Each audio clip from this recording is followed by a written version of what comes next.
right. Welcome, everyone. It's great to see you all. So thanks for coming. I just wanted to give a little bit of background before we start the movement lesson about what we're going to be working on and what our orientation for the series is going to be. Obviously, the name of the series is the secret language of the arms. I'm not sure if there's too many secrets, but I think the secrets are within you. You'll find out what those secrets are. But there is going to be this emphasis on understanding and clarifying really how the arms, the hands, and the shoulders work with the rest of the body.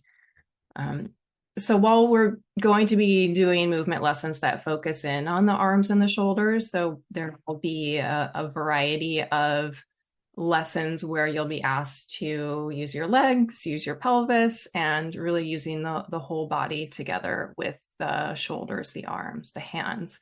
Because if there's one thing I really want you to come away with, it's an understanding of not just locally how the hand works, how the arm and the scapula work. That's all very important, but I also want you to get an overarching or larger sense of how the way that the ground supports you, literally your contact with the feet, how that can make a difference for the shoulders.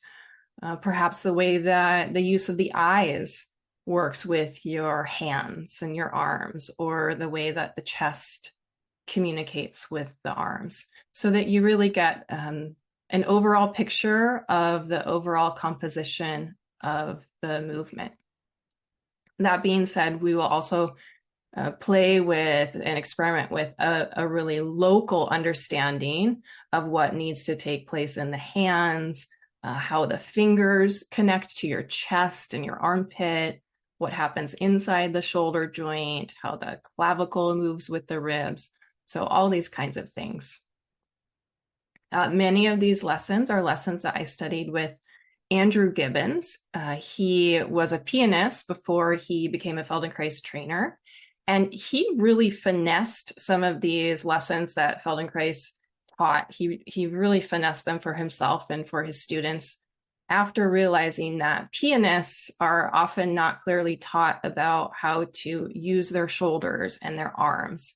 So while most pianists have quite dexterous hands, he found that, and they may also have a lot of injury or chronic discomfort in their hands, their wrists, their shoulders. So he found these lessons to be really useful in understanding how the fingers and the hands connect to the whole self. And I've recently been blessed with a little bit of wrist and thumb discomfort and injury that can sometimes show up in my elbow and shoulder. So I started studying these lessons for myself. So somewhat selfishly, I decided to take a deeper dive with all of you into the hands and the arms. And I think you'll find some really rich material in here. Our hands are so personal. So this will be quite an experiential series. I'll be showing some anatomy of the shoulder and the arm. But I really just want you to be able to use the tools of the lessons to start to investigate how this stuff works in your daily life. So we'll begin today very simply. We're going to start with the hands. Next week, we will explore very simply, as simple as possible, the shoulder joint. And then things will get a little bit more complex as we go on. But this first lesson is going to be about how to actually sense what the soft tissue and what the musculature is doing through your hand and your wrist.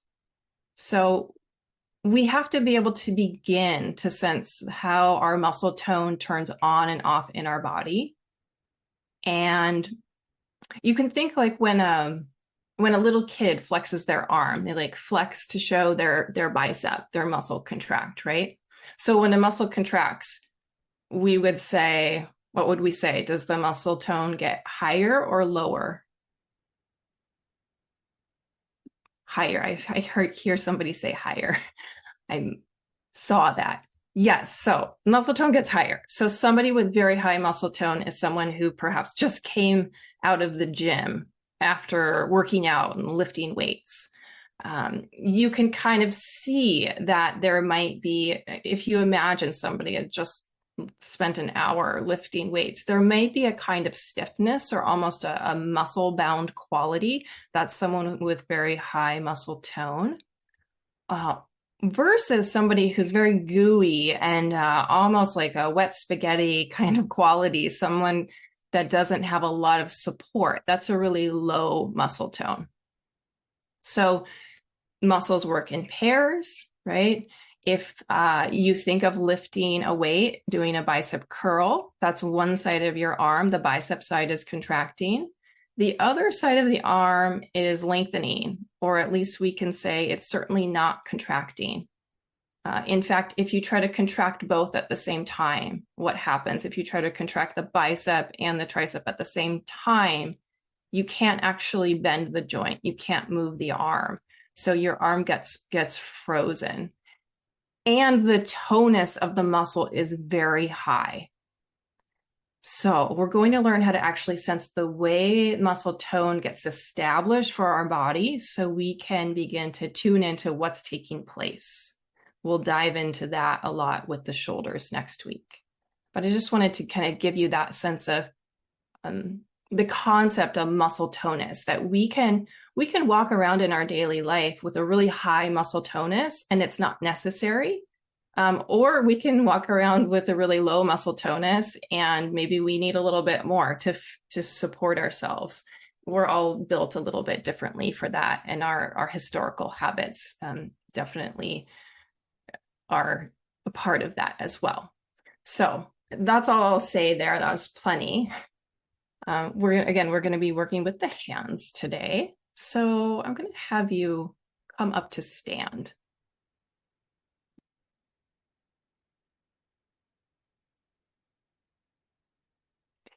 And take a moment to let your arms just hang from your shoulders down at your sides. And let your breathing settle. And so you can think for a moment what it's like here in the environment of an awareness through movement class. What is it like to tune into your hands? What are some of the physical characteristics of your own hands that you're able to experience? If I don't direct your attention too explicitly.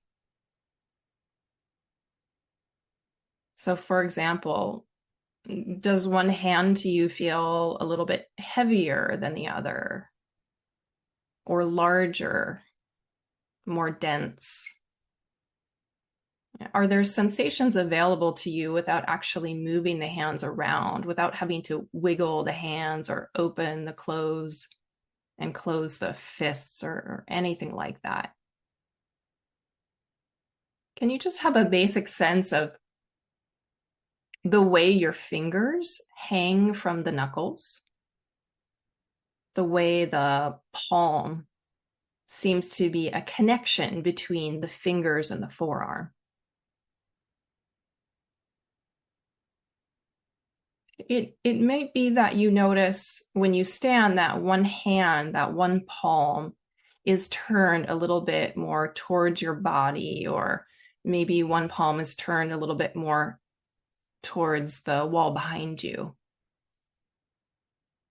You can notice the way the arm hangs from the shoulder, the way that the shoulder blade sits on your back. And does your chest, or the way that the shoulder blade hangs, does that have something to do with the way that the hand hangs when it's at rest? And then can you make the most subtle of movements within yourself to just wiggle the fingers of the right hand in a really slow way? And wiggle might be a word that suggests a fast activity, but can you imagine a kind of movement through the fingers that wouldn't distract anybody else? So you just have a sense for yourself that the fingers of the right hand have a little bit of movement available. And as you kind of secretly wiggle your fingers, you can sense how heavy or how thick, how stiff the fingers are. You might have the experience that certain fingers on the hands are a little lighter or a little smoother. They might respond more quickly to your intention to move them. And we do actually want to feel the asymmetries. So you're not trying to move your hand quickly to get it warmed up or anything like that, but instead you're interested in the varieties of ways that the fingers feel connected to this movement. Good. And then try this with the left hand, with the left fingers, and compare. Again, it's a very slow movement. And you might have this experience of sending your intention down your arm to move your fingers. Sort of like you send it through the arm. Some people have that very clear experience of an intention flowing out to the hand. And other people may not have that. They just do something with the hand right away. There's almost no buildup of the intention. There's just a flow or an immediate sense of, okay, I will move my hand now.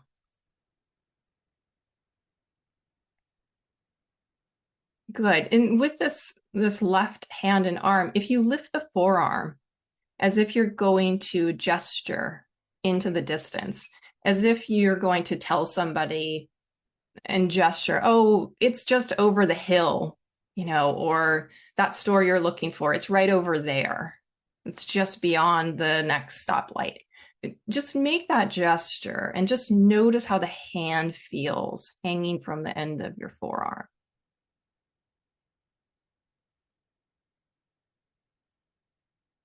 Yeah, and then try this with the other hand, with the right hand, but without, trying to make it performative or even the same as the other hand. It's really to allow yourself a moment of being completely naive with the hand. You're not acting in a play. You're not being given an instruction of how to make this gesture. You just the gesture is meant to help you sense the quality that's already present in the hand. It might feel like one hand already has a little bit more gestural potential in it, or the other hand might feel more like a mitten, something you would hold with, but not doing anything fancy or articulate with. Great. And then you can choose which hand here. You could imagine that you're reaching up to turn a combination lock. So something that requires some sort of sensitivity, a small distance around a knob, as if you're going to kind of turn the lock. And you don't have to pantomime the action really well, but instead just notice, what type of hand is this that you would be using? What sort of sensitivity needs to be available if you were going to turn a combination lock?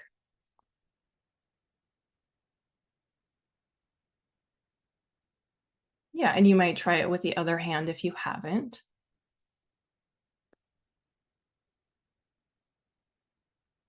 You might imagine that one hand would be much more sufficient or successful at this. Okay, then leave that alone and just walk around a bit and come to your mat to rest on your back.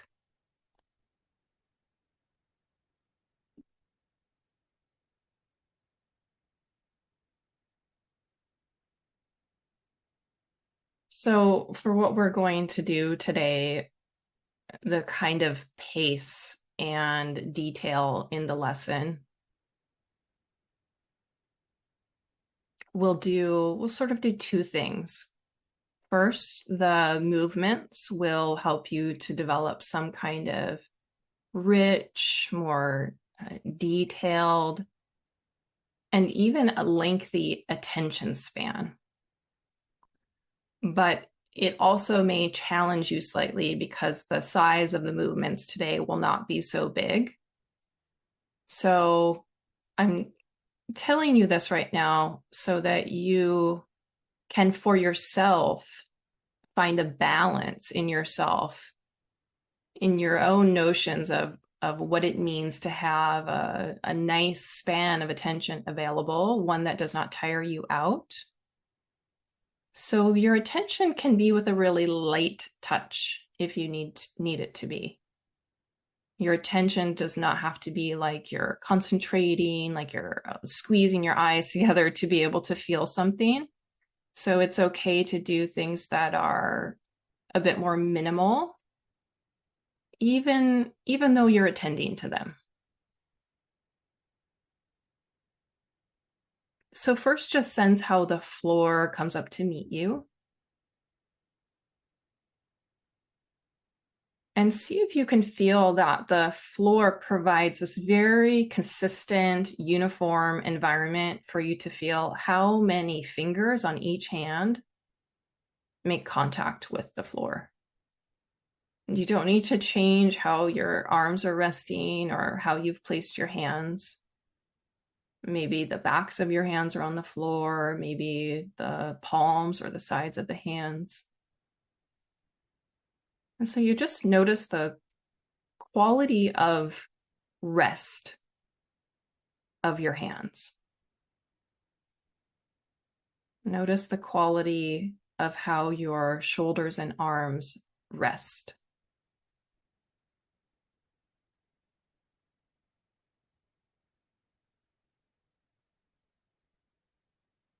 One of the really lovely things about learning to pay attention like this, like we do in these lessons, is that within the stability and the safety of the rest, your attentional quality can start to deepen. So there's a certain kind of patience that comes with being able to simply attend and relax your attention.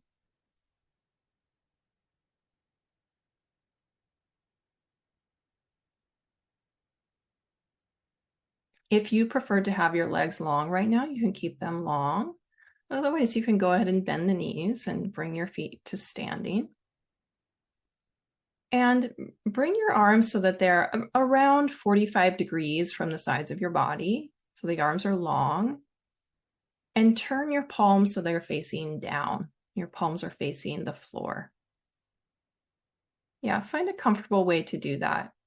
If 45 degrees feels like too far from your body, it's just somewhat of a slightly arbitrary number. Great. And now begin to bend your right elbow a little bit as if you're going to bring your right forearm to stand perpendicular to the floor. And do this movement several times, finding the right elbow, bending the right elbow to bring the forearm so that it's vertical. And then you lower the forearm back down with the palm facing the floor.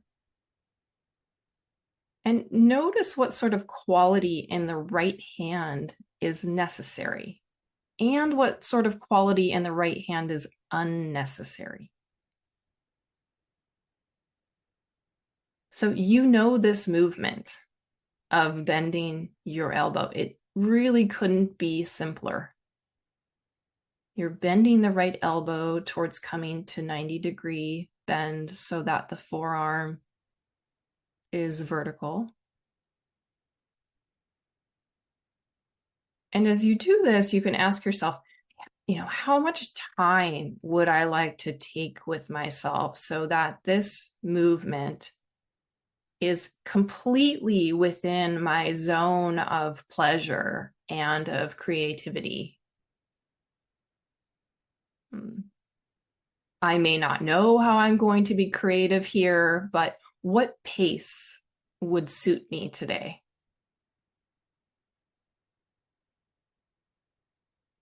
And can you begin to sense that as the elbow bends, Do you have the experience that the fingers jump off the floor or that the wrist stiffens a little bit? Is there some sort of help coming from the wrist or the hand? Or do you have this sensation that you luxuriate in the movement of bending the elbow in such a way that it's as if the fingers drip or hang? They hang and linger on the floor as you bend the elbow. Can the fingers slide on the floor towards the elbow a little bit as you lift the arm? Because it's not necessary for those muscles to fire quite so much in order to bend the elbow.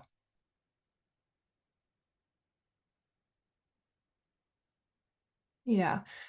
And each time, you don't have to think of doing it better, but just see if there's a way to consider a slightly smoother path each time or a smoother engagement with the movement. That might involve a pause along the way. It might mean that you notice moments where there's tension in the thumb or the index finger. And so whatever sensations you feel, well, they likely relate to the habitual use of the hand, that we all have this habitual use. And it's very particular to you. So you're just studying it.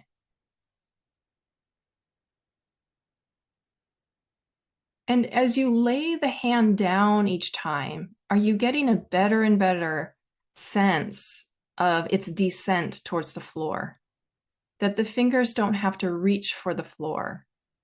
The hand doesn't have to splay or open or close into a fist. But you can just enjoy that experience of the arm, the muscles further up your arm, maybe even into your shoulder and your chest. Work together to make the descent of your hand pleasant. And you can feel which finger will touch the floor first, which fingers next.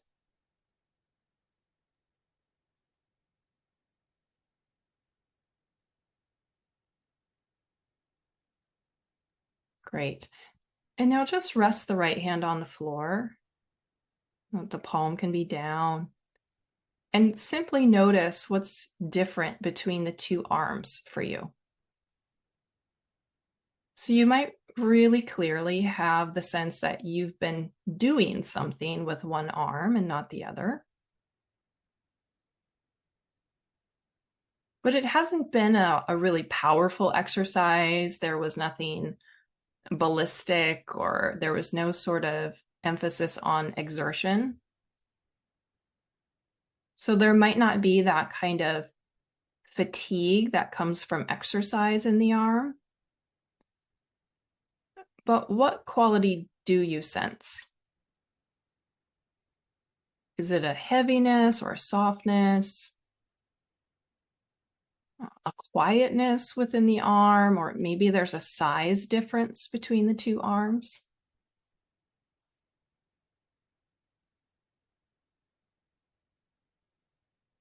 And then can you begin the process again with the right arm, but just begin it. Just do 10% of the movement, not even enough for the fingertips to clear the floor.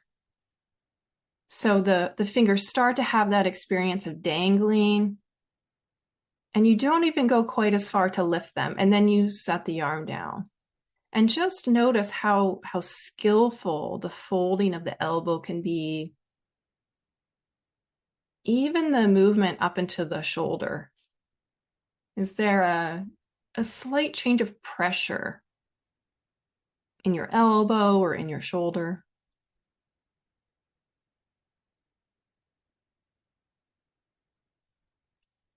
Good. And then leave the right hand alone and begin the same amount, this very small amount, with your left hand.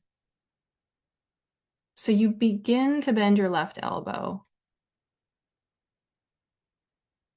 and you let the fingers droop and slide on the floor. And so you don't have a sense that you need to do this left side big or fast, but you're just in this space of being interested, noticing the quality, noticing the details. How well does the left wrist soften in the process as you start to bend the elbow?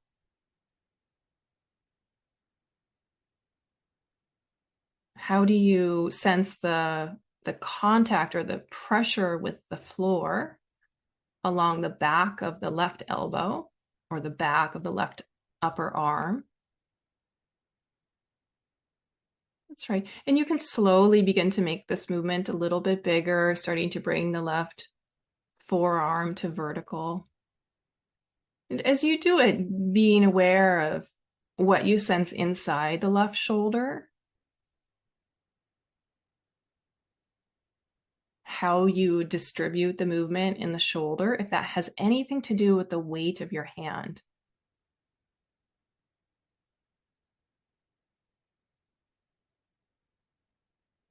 There's a way to feel the bending of the elbow in terms of the left shoulder. It's almost like the left shoulder grips a little bit.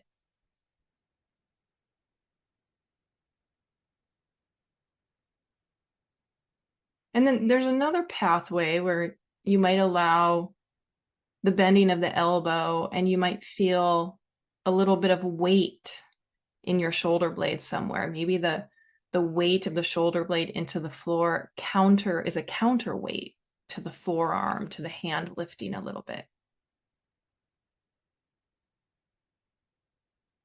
But you're just seeing what happens for you, what you're able to notice.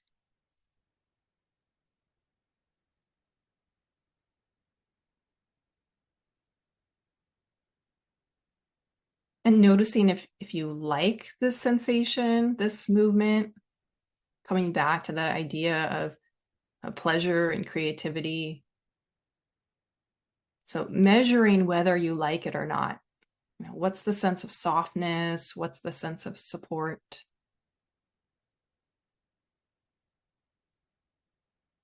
Great. And then go ahead and let the left hand return to the floor for a moment.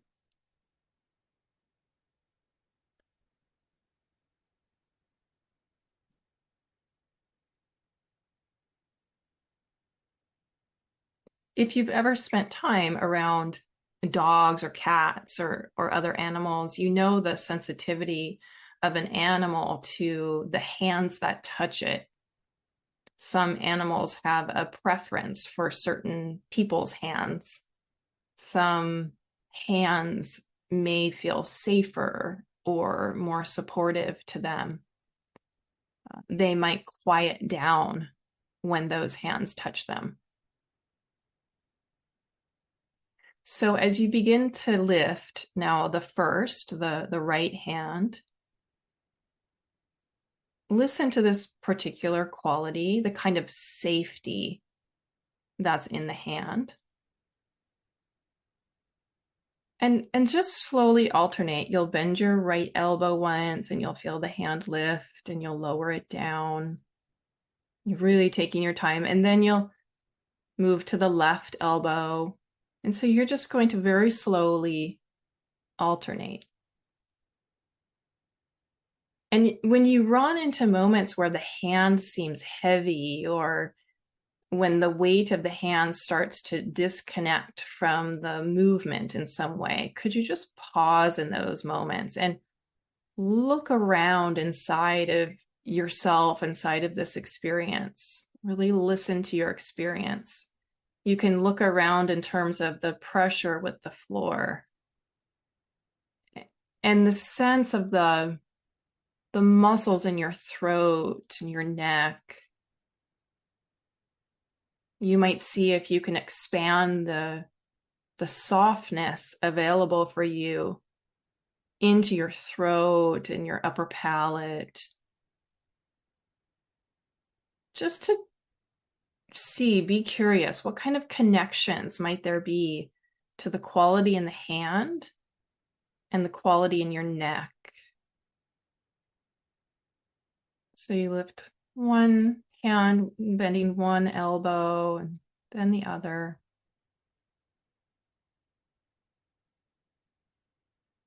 And so in a way, the instruction is an invitation to begin sensing the chest and the throat and the head and neck a little bit more. You might start to have this really kind of delicious experience that when one hand begins its pathway away from the ground, you almost feel like the eyes know where to go. Can you start to listen to your eyes? It's almost as though the eyes are somehow already attuned to the action of the hand. It could be that the eyes, they don't actually move, but they simply know how to take in. They know how to welcome the lifting of the hand.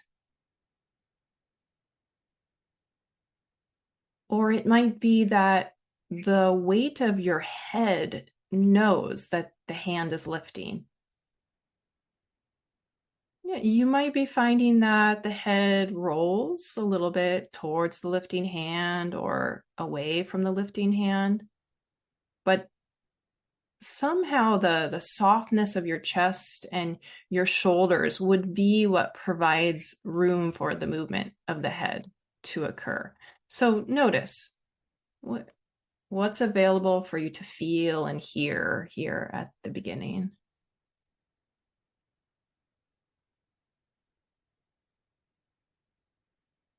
Great. Okay, let that rest and lower both hands to the floor. Let your legs lengthen. And just take a moment to rest your attention.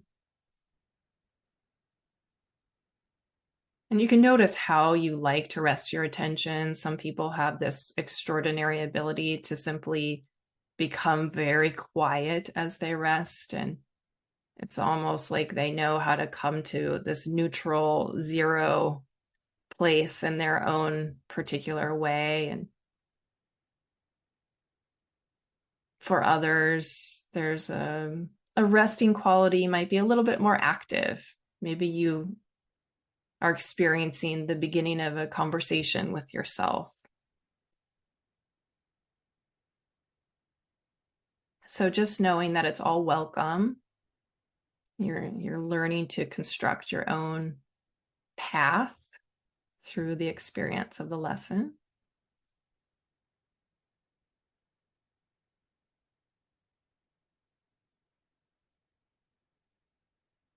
And again, bend your knees and stand your feet. And now go ahead and slowly bend your right elbow so that the right forearm comes to be vertical.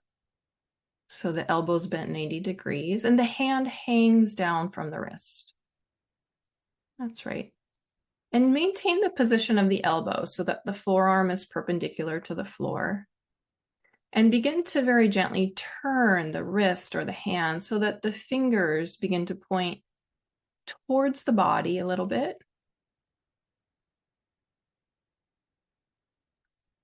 Yeah. And so the fingers, the hand and the wrist, the forearm will turn. So the fingers turn downward towards your legs and then more towards your belly button or towards your chest.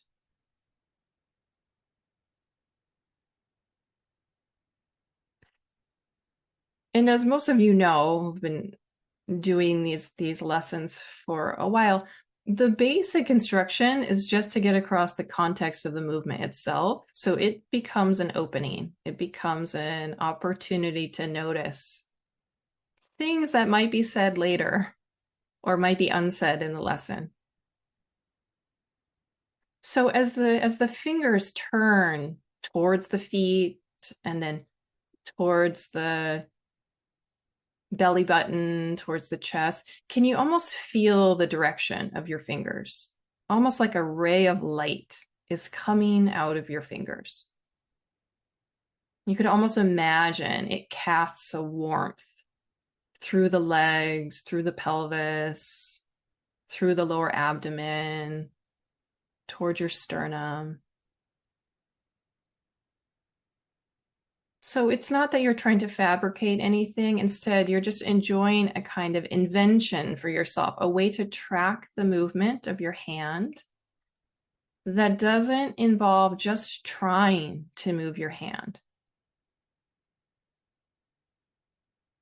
And so as the fingers turn more towards the chest or towards the face, can you be aware of any changes in the tone, the muscle tone of the chest or the back, or maybe even the muscle tone of your shoulder on the floor?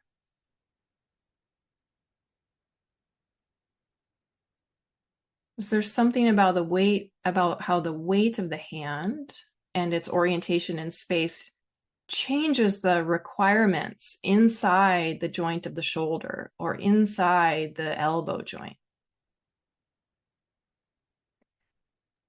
And maybe as the fingers turn towards the face, you start to actually roll your head as if to see the hand as it turns, as if you and your hand can turn towards each other in some kind of moment of initial recognition.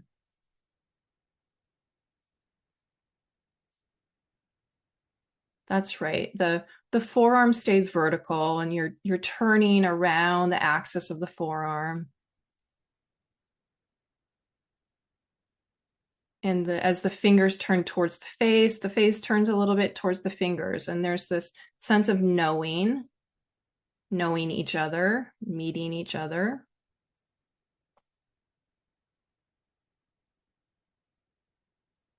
Good. And after you've done that just a few times, see if you can then prevent your head from rolling.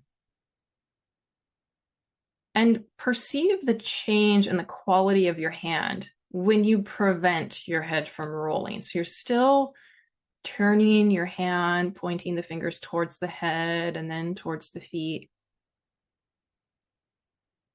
You don't have to do anything aggressively. It's just, I'm asking you, don't roll the head now.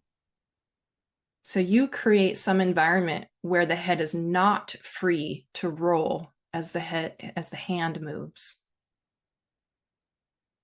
And notice your own response to that particular environment that you just created. Does it make your hand feel more dense? Does the forearm feel somehow thicker? Is the chest thicker?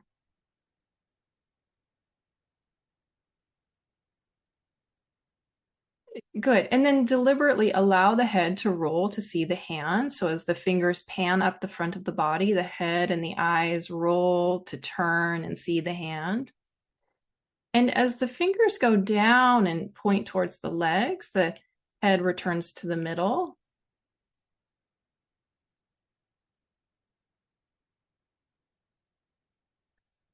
You could even turn your fingers a little bit farther, turning the fingers out to the right and roll your head to the left.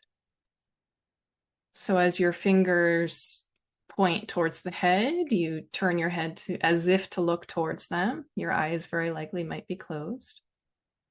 And as you turn your fingers away from the head, you could continue to turn the fingers to the right and turn your head away from the direction the fingers are pointing.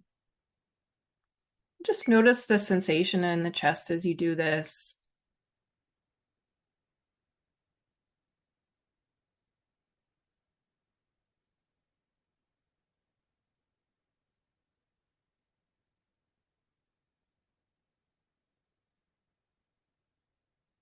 Great. Let the hand return to the floor.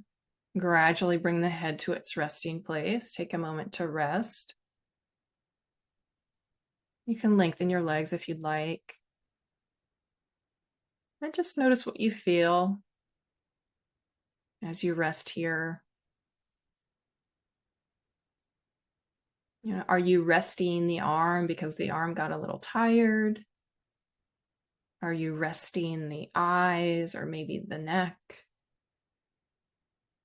It might be just a sense that paying attention like this to all of this language and to the movement might have an element of fatigue. And so just remember that the way that we're paying attention, it can be very light in its quality, if that's helpful for you, to have the quality of your attention become a little softer.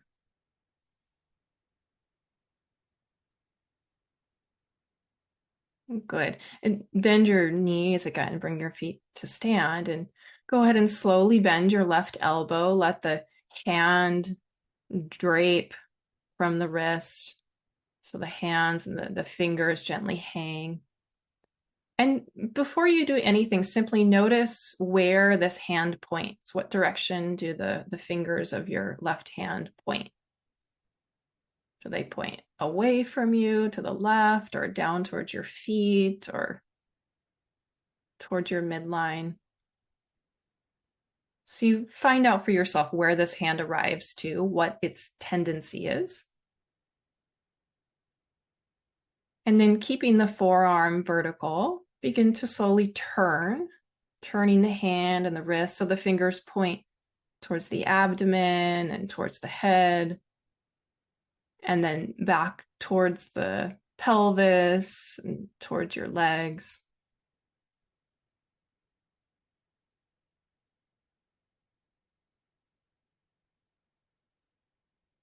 That's right.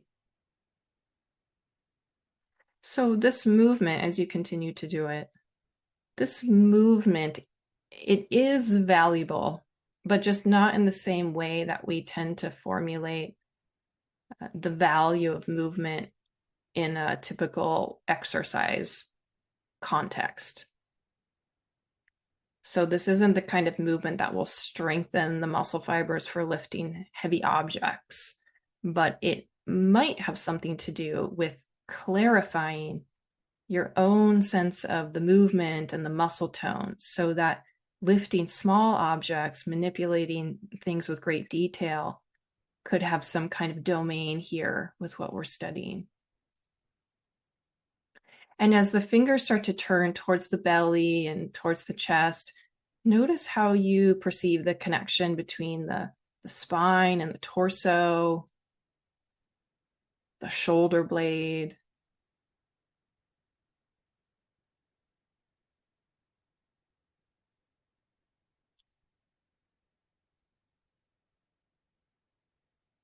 And sometimes with the dominant hand, it can be really clear that there's a connection. Or with one hand, it might feel like the hand moves in total isolation. There's very little communication with the ribs or with the contact of the floor. So as you continue, just notice what sensations the movement of the hand generates, and what do you do with those sensations? How do you actually take them in?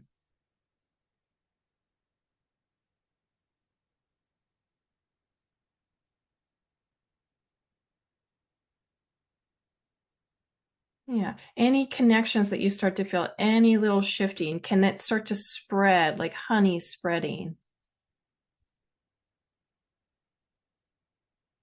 Yeah. And once again, start to roll the head to see the hand as the fingers scan up the front of the body.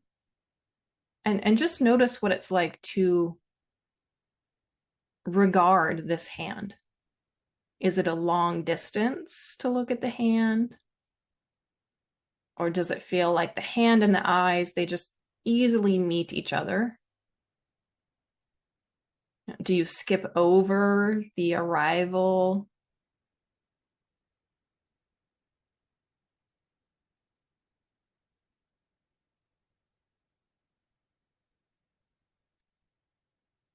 And as you're turning your head as if to see the hand as the fingers scan up the body, this turning of the head, where else do you feel it in yourself? Do you sense it's just in your neck that you feel a turning, or do you feel a little turning of your chest, a slight shift of your upper back on the floor?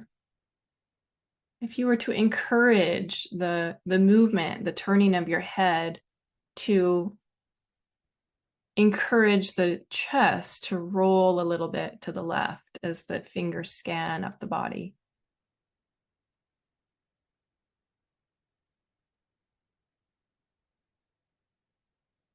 Great. And then leave that alone. Let your arm come down. Let your hand rest on the floor.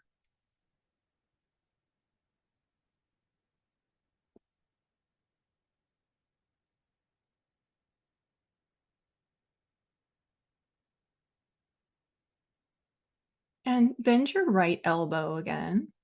Bring the right forearm to stand perpendicular to the floor.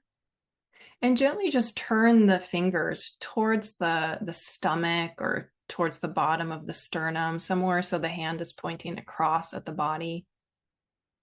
And the fingers are relaxed and draped. And very slowly now begin to lift your right thumb a little bit into the air. And again, just watch your quality of engagement.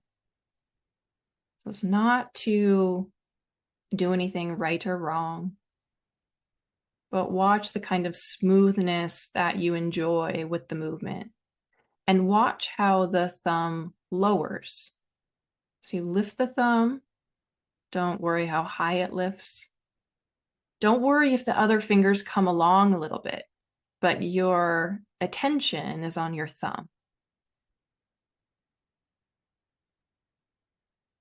Good. And then begin to lift the index finger. And not only does each finger connect into a different place in the hand, but the kinds of connections that are involved are very different for each finger as they move into the forearm. So you might notice some fingers feel more independent, some respond more willingly. Good. And then go to your third finger. So the intention is to lift the third finger, and it's okay if other fingers come along. You might notice that there's less independence as you lift the third finger. That's okay. Notice what kind of changes you feel in the length of the back of the forearm and the front of the forearm. Yeah, and when you lift the finger, the wrist can lengthen a little bit. Move to your fourth finger. It's a really interesting experience for most of us. Again, you can allow the other fingers to come along. And you can allow the wrists to follow that lifting. And then lift the fifth finger. And just notice your experience through the forearm.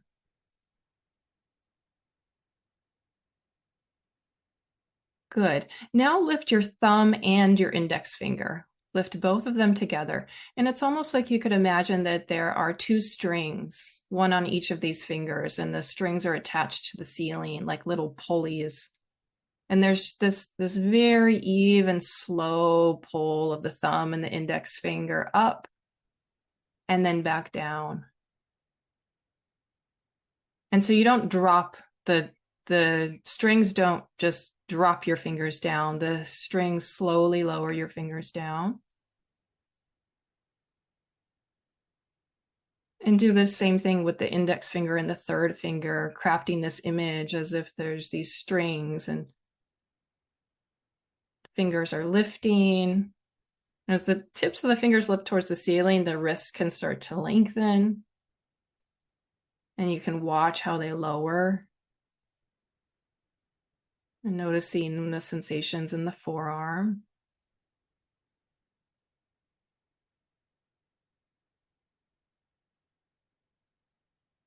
And then try the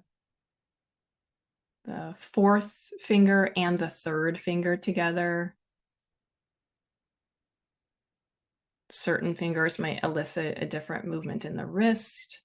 So you imagine the tips of the fingers getting closer to the ceiling, so much so that it actually opens the palm of the hand. Notice if your wrist can cooperate with this.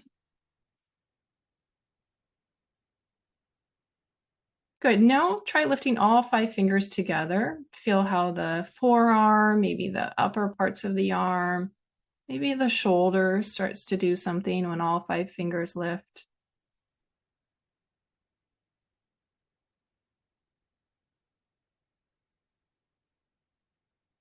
Great. And then leave that alone. Let the hand slowly come down, return it to the floor, and just notice how the hand meets the floor. Do you have any sense that the space under your hand has changed, or that the map of your hand is richer in some way?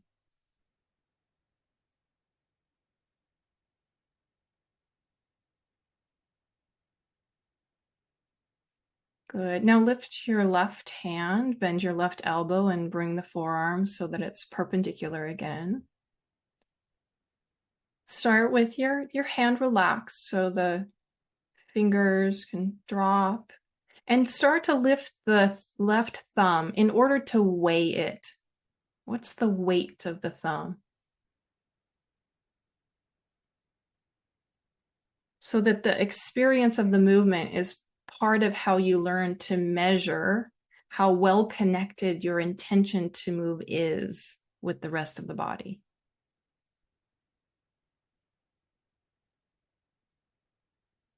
Like neurologically speaking, we know that it's almost impossible to even move your finger without a kind of global participation through the nervous system.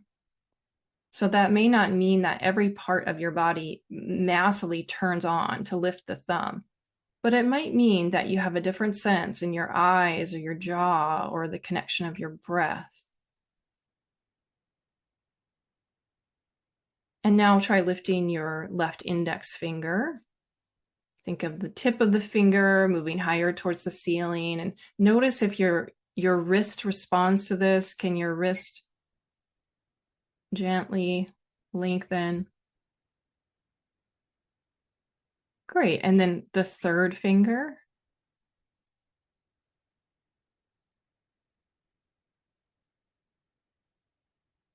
And slowly lowering.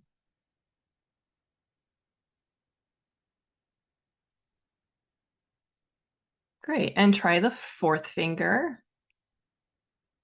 And it's interesting. You might find that the other fingers insist on lifting. This has to do with how the ligaments and the tendons of the fourth finger are intertwined with certain parts of your hand. So just notice how it feels to you now. And then the little finger, lifting. The intention is to take the tip of the little finger towards the ceiling. And then just try a few combinations, 2 at a time or 3 at a time. And notice what combinations or how the combinations change the tone in your forearm, the image that you have in your forearm or your shoulder. See if your hand gives you a kind of peek into the connections that move into your shoulder, which we'll be exploring a lot more in this series.